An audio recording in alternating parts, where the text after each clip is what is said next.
नमस्कार मंडळी, तू ही रे माझा मितवा या मालिकेच्या पुढील भागात म्हणजेच 2 जूनच्या भागात आपल्याला असं पाहायला मिळणार आहे की आजी देवी आई समोर प्रार्थना करते की लावण्या आणि अर्णवचं लग्न व्यवस्थित पार पडू देत। आजी देवी आई समोर प्रार्थना करते की अर्णव आणि लावण्याची पूजा ही निर्विघ्नपणे पार पडू देत असं म्हणून देवी आईकडे आजी प्रार्थना करताना दिसते।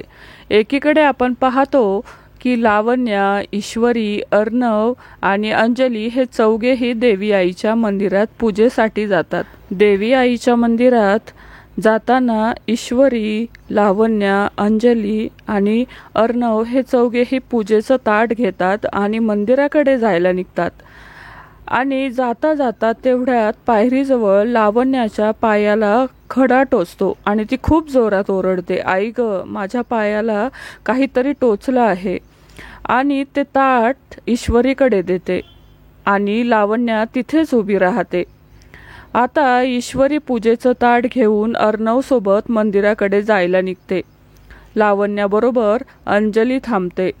आता मंदिरात ईश्वरी आणि अर्णव हे दोघे मंदिराच्या पायरीवर पहिलं पाऊल टाकतात।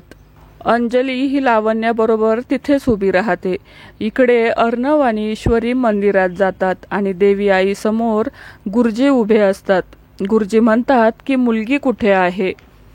तेवढ्यात अर्णव पाहतो की सोबत फक्त ईश्वरी असते। तेवढ्यात अंजली म्हणते, राहणारे पाठीमागेच राहिले, पुढे येणारा पुढे आला आहे, तुम्ही घ्या उरकून गुरुजी असं म्हणून देवी आईने जणू दिलेला हा संकेतच आहे असं म्हणून अंजली गुरुजींना पूजा करायला सांगते। आता अर्णव आणि ईश्वरी हे दोघे पूजा करणार आहे। हा जणू देवी आईचा मिळालेला दोघांना संकेतच आहे।